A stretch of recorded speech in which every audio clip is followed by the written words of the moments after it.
Hello everyone, welcome back to my channel. Thank you for joining me on another session of PriMath Zoom. In this session, we will be learning how to create performance tasks using the GRASP model.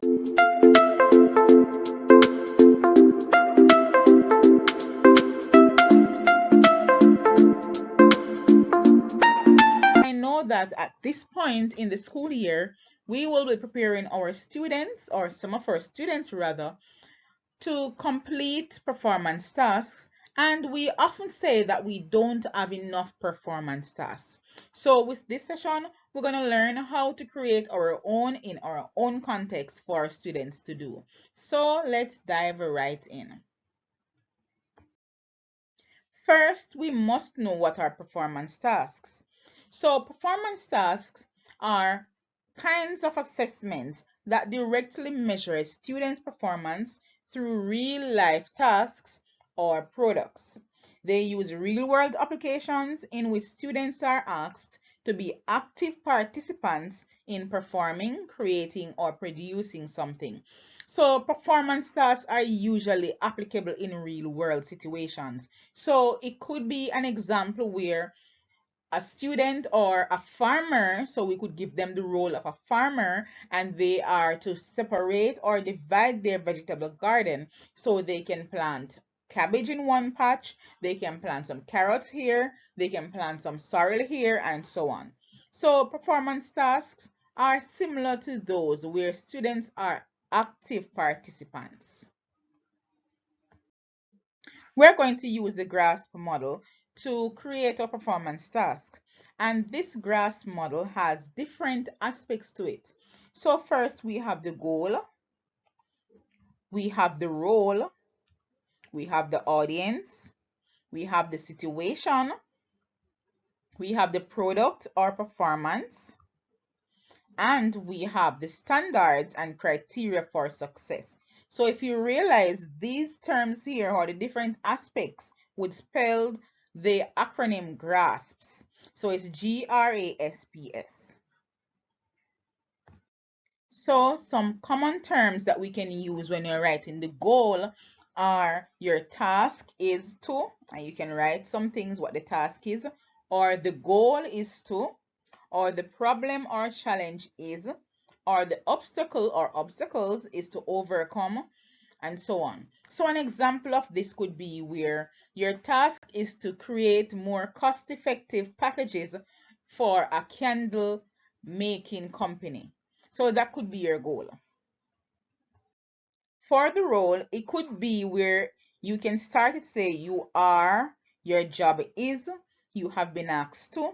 So these could be common terms, and these are actually common terms that we would use when you're writing the role in a performance task. So an example could be to say you are the designer for Candle Aros company, and you are to do this. So the goal that we would have presented earlier, we could start our performance task by saying that you are the designer for the packages, or you can use there the engineer, or you are whatever role you want to give to the student. You will tell them that they are this and they need to get this done. This is what they need to do. So the role could actually come before the goal, or the goal before the role. It depends on how you structure your performance task.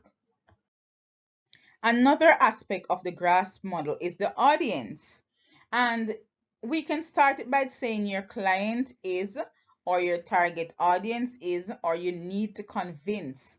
So an example of this could be where, say for example, your boss is telling you that companies are not really buying your candles because they believe that it takes up too much space on the shelves. Even though the candles have this particular size, they are in some big boxes. They're being packaged in large containers or large boxes, and they take up too much space on the shelves, and so they would prefer to use another company.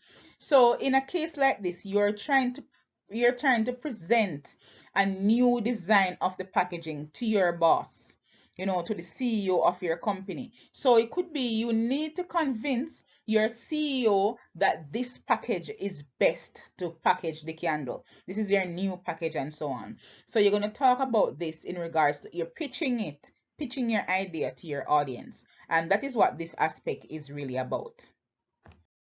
So remember, in every performance task, there must be a situation. There must be a challenge that you're having. There must be a problem that you're trying to solve.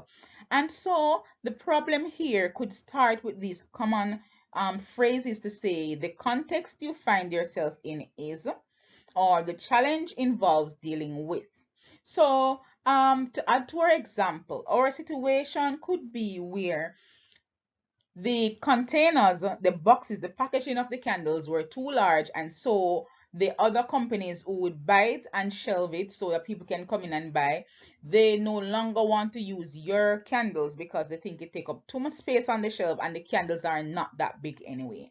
So the problem here is actually for you to find a more cost-effective packaging, as well as when these things are being shipped to the other country or it's being transported to where the person is buying them to that business space or that location. They are saying that it is too much, so the shipping, when we buy things online or we buy things and when we transport things, sometimes they charge us based on the weight and so on, or the size or the amount of space it takes up.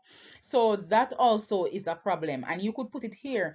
That is the situation. That is the reason you need to design a more cost economical box, or package. So this part that talks about the situation will actually be outlining the problem that you're having and why you need to come up with this new design. Also, using the GRASS model, we talk about the product or the performance. So it will say that you will create a dash in order to, or you need to develop dash so that, so an example of this could be where you need to provide the volume to your boss. You need to let the boss know that, okay, we used to use these dimensions for our first box and now these are the other dimensions. You need to present your case to let them know that yes, this box is actually smaller and it can hold the candle that we need to package, as well as it will take less material to create, and we can actually transport more than we used to before because the packages were usually larger. So you need to present your case. So this part here might involve you doing some mathematics, So it might involve you doing some calculations to show the difference between this new design and the old design. You might need to convince your boss now that when we were able to bring two of the old design in this space, we can now bring four of this new design. So it's definitely more cost effective, and the persons who are buying it will be happy for the less space that it will take up. So the same amount of space can hold more candle boxes or candles. So we need to present a case like this to them. Also, in this part here, it could be where we used to talk about, say for example, we used to say that, okay, to buy the material to make one of these um, candle boxes, we usually spend $10 on it, but now that we have reduced the size of the boxes, we now need to only spend about $6 for each package. And so that will mean more money, and it will also more money in our pockets, actually less money to spend on materials, and we can make, and even if we buy the same amount that we usually buy, it means that we can make more, we can design more packages, we can make more packages for our candles. So this is the way you want to pitch your performance or the purpose of whatever you have designed or whatever you're creating or whatever you want to pitch to your boss. So this part is a really important part in your performance task, because at the end of the day, you need to be telling somebody about your product and why this is better, why this is good enough to actually solve the problem or to address the challenge that you're experiencing. Finally, using the GRASS model, we have the standard. And this presents criteria that the designer or that the person in the performance task must meet for their product to be accepted. So some common ways of starting this could be your performance needs to, your work will be judged by, your product must meet the following standards, or even a successful result will be or will do this, or so on and so forth.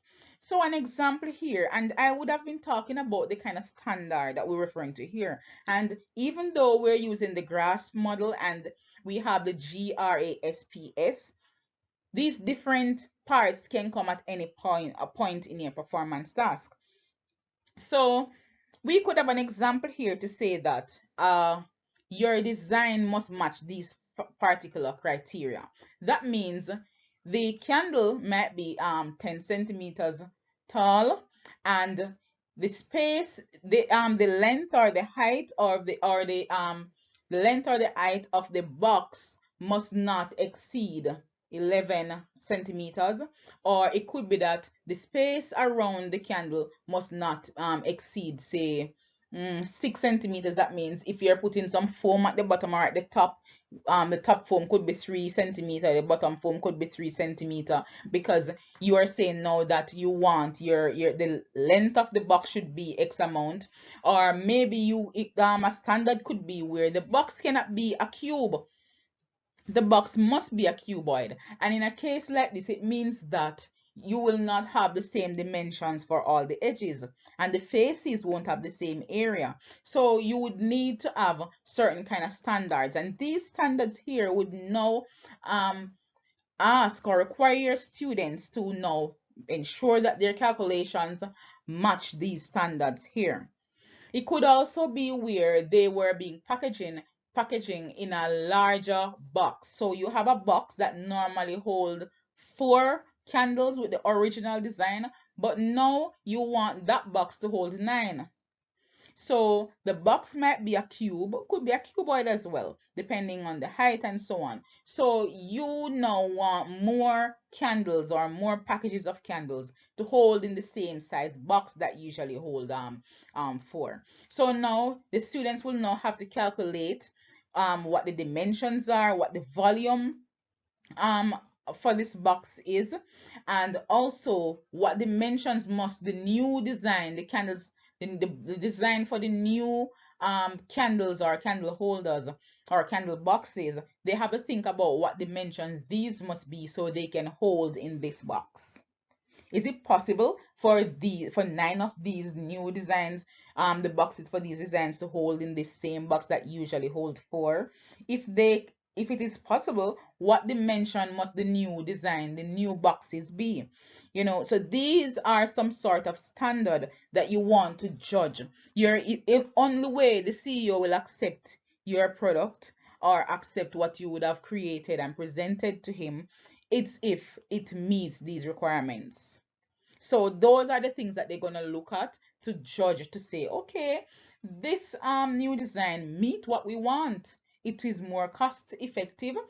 When we're traveling, it won't be as heavy as the old box, and definitely we'll be able to hold 5 more. When we were able to hold 4, now we're able to hold 9. So these would be different things. This is how your performance task will be judged.